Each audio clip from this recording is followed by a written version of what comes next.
Halau dangsanaku nang muha bubuhan ika mirip anak hirangan yang lagi bergantung di atas pohon tarap. Yang sukanya nonton film action tapi kuta lagi sekarat.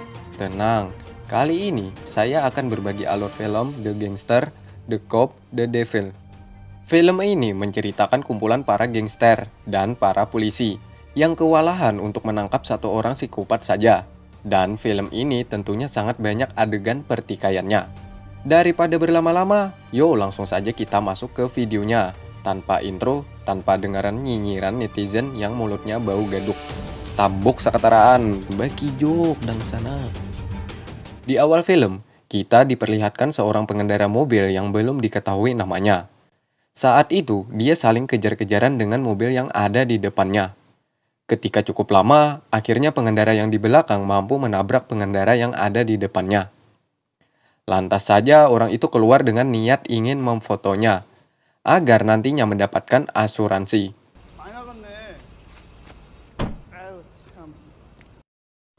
Namun ketika ia lagi sibuk memfoto, nasib sial menghampiri orang tersebut. Dia dihajar oleh seseorang, sebut saja namanya psikopat. Saat itu orang tersebut dihujani tajamnya sembilu pisau dari arah belakang. Dan kemudian dia dimasukkan ke dalam mobilnya untuk dihabisi.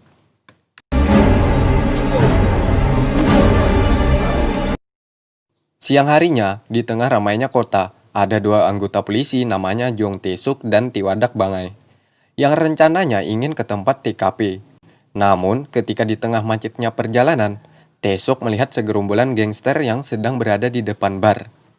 Lantas saja membuat Tae-suk mau menghampiri dan menggertak juga memberi pelajaran kepada mereka semua. Sementara itu, di lain tempat, pemilik bar tersebut juga pemilik gangster, namanya Jung Dong-soo. Mendapat info dari anak buahnya bahwa Tae-suk sedang mengacau di tempat barnya. Kemudian dia menelpon Kapolda untuk menyuruh Tae-suk keluar dari tempat barnya. Di mana saat itu Dong-soo sudah bekerja sama dengan Kapolda atas bisnis barnya tersebut. 벌사금 따박따박 받아. 그 새끼 그 살인 사건 현장 보냈는데 왜 거기서 지랄이야 씨발. 그 또라이 새끼 또 왔습니다. Singkat cerita, Tae-suk pun pergi setelah mendapat teguran atasannya untuk menuju TKP. Sesampai di sana, ia melihat ada bekas seperti gorisan di belakang mobil. Kemudian Tae-suk memanggil Sujin, sambil melihatkan juga menjelaskan bahwa ciri kasus ini hampir sama dengan kasus-kasus sebelumnya yang terjadi. 이것 때문에 죽인 건 아니겠지? 차라리 그랬으면 좋겠다 우발적으로다가. 추더런 적 같기도 하고 아닌 것 같기도 하고. 설마 Malam harinya, para polisi berkumpul di ruangan rapat untuk membahas kasus yang terjadi siang tadi. Di mana para anggota polisi mengatakan bahwa kasus ini hanya sebuah kebetulan. Mungkin saja ini hanya sebuah kecelakaan, sehingga membuat pengemudi kehilangan nyawanya.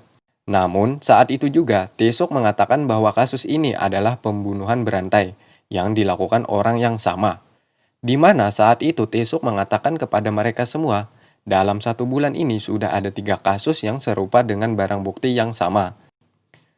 Namun yang lainnya masih meragukan. Menurut mereka semua itu hanya sebuah kebetulan saja.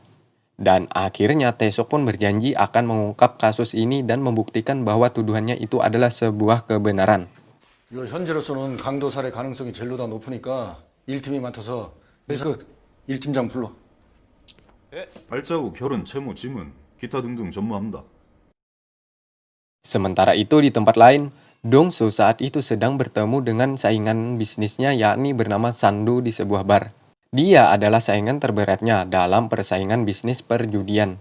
Di mana saat itu Sandu ingin meminta jatah wilayah kekuasaannya kepada Dong-soo, sambil mengajaknya bekerja sama dan berharap agar persaingan dalam dunia bisnis di antara mereka tidak memanas lagi.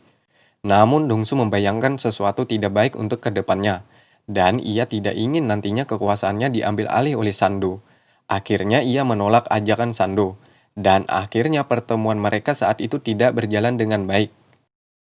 Dan akhirnya Dong-soo pun pulang, menaiki sebuah mobil sendirian. Di mana saat Dong-soo pulang saat itu dia sedang menelpon kepada anak buah lainnya. Saat di tengah perjalanan, tiba-tiba mobil yang ia kendarai ditabrak dari arah belakang, membuat ia pun turun. Dong-soo tidak mengetahui bahwa orang itu adalah seorang psikopat, Psikopat pun turun dan mengatakan kepada Dongsu bahwa dia tidak sengaja karena jalanan yang licin. Dan Dongsu pun menjawab bahwa ini hanya masalah kecil, tidak ada masalah, dan menyuruh psikopat itu untuk pulang. Saat Dongsu mau masuk ke mobilnya, ia langsung dihajar oleh psikopat dengan pisaunya dan akhirnya perkelahian pun tak terelakkan. Saat itu Dongsu beberapa kali tertusuk. Begitupun psikopat, ia juga tertusuk beberapa kali. Namun ia mampu lari dari tempat itu dan menabrak Dongsu.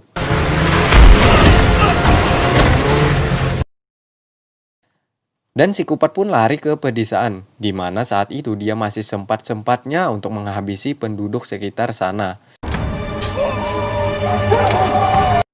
Sementara itu Dongsu dilarikan ke rumah sakit Mubarak. Mendengar semua itu, anak buahnya pun merapatkan barisan dan langsung menyerang markas milik Sandu. Karena sebelum kejadian, bos mereka sedang bertemu dengan Sandu. Sehingga anak buahnya mengira bahwa semua itu rencananya Sandu. Dan pertarungan antara dua kubu pun tak terelakkan lagi.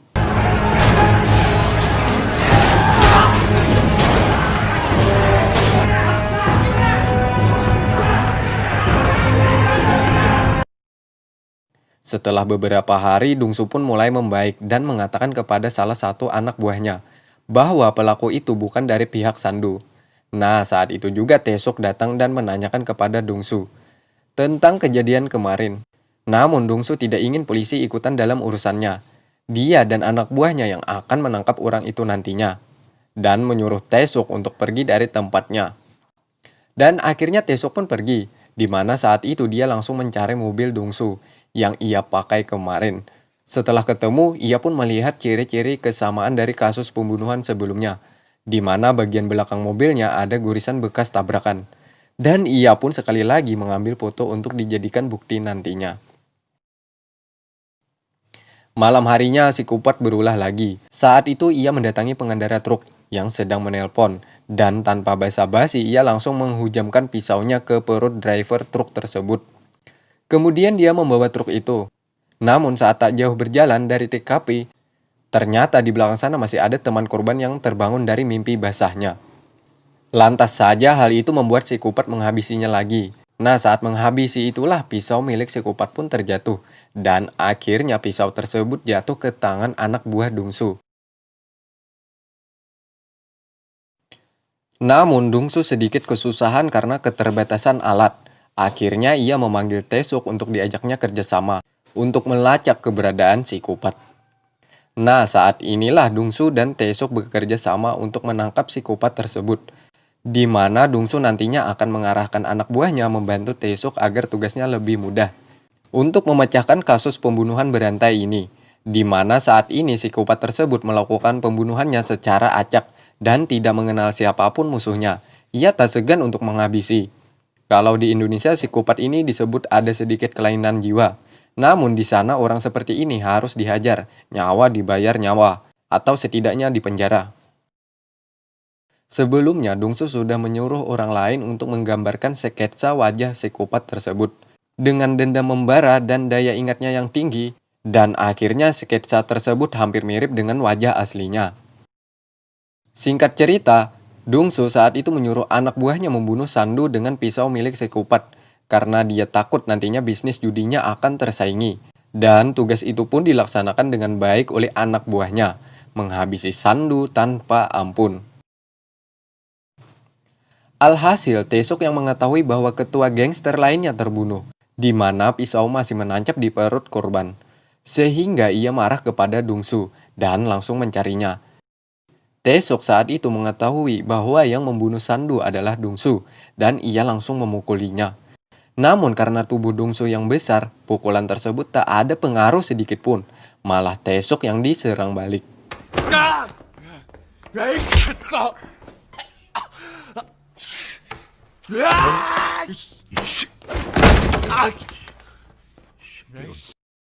Dan mereka kembali ke pembicaraan awal, di mana saat itu Taesuk berjanji akan memecahkan kasus sebelumnya, dan kemudian ia akan menangkap Dongsu. Mendengar itu, Dongsu masih tetap santuy.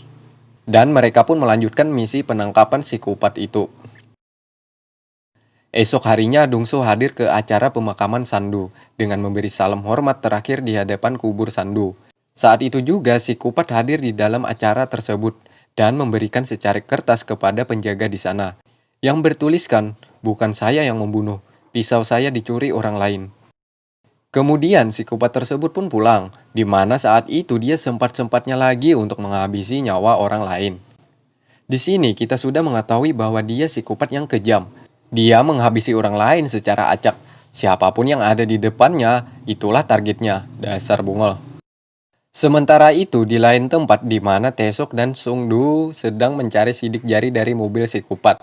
Saat mereka sedang mencari sisa-sisa bukti, mereka diserang oleh anak buah arwah Sandu. Dan pertarungan pun tak terelakkan lagi. Namun, akhirnya mereka berdua mampu mengalahkan semua anak buah arwah Sandu. Singkat cerita, kemudian Taesuk sudah mendapatkan sidik jari si Kupat tersebut. Identitasnya sudah diketahui mereka. Kemudian saat itu jugalah Taesuk dan Sungdu juga anak buahnya langsung on the way ke tempat keberadaan si Kupat. Namun sesampai di sana si Kupat tidak ada lagi berada di rumahnya. Malam harinya Taesuk dan para gangster mengetahui keberadaan si Kupat. Dan saat itulah mereka saling kejar-kejaran lagi dang sanak.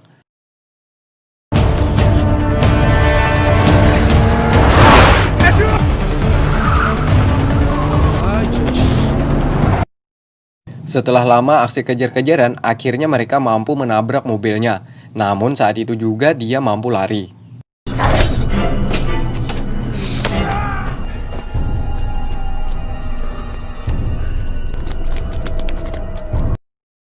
Setelah lama pengejaran, akhirnya Dungsu berhasil menemukan si Kupat tadi. Dan ia langsung menghajarnya tanpa ampun. Kemudian ia dibawa ke tempatnya. Saat dimana Dungsu mau menghabisi si Kupat, datanglah Taesuk menggunakan mobilnya dan langsung menabrak. Dan saat itu jugalah si Kupat dibawa ke kantor polisi untuk disidang. Di mana saat sidang si Kupat mengelak bahwa bukan dia yang melakukannya. Dan saat itulah Pak Hakim dan Pak Jaksa menetapkan si Kupat tidak bersalah karena tidak ada bukti yang kuat. Namun saat itu jugalah Dungsu datang dan membukakan bajunya dan mengatakan semua bukti-bukti yang ada. Sebelum sidang, ia sebelumnya bertemu dengan Taesuk bahwa dia akan ditangkap. Dan Dungsu pun bersedia asalkan dia satu ruangan bersama si Kupat. Dan akhirnya saat di persidangan, Dungsu melihatkan bekas luka di sekujur tubuhnya. Dan ia mengatakan bahwa di tangan si Kupat ada bekas luka, juga ada di dada sebelah kanan ada bekas ia tusuk. Dan akhirnya si Kupat ditetapkan sebagai tersangka dan dijatuhi hukuman mati atas pembunuhan berantai. Singkat cerita, di mana saat Dungsu memasuki ruangan, di mana saat itu Dungsu sambil tersenyum memandang ke arah si Kupat. Dan film pun berakhir.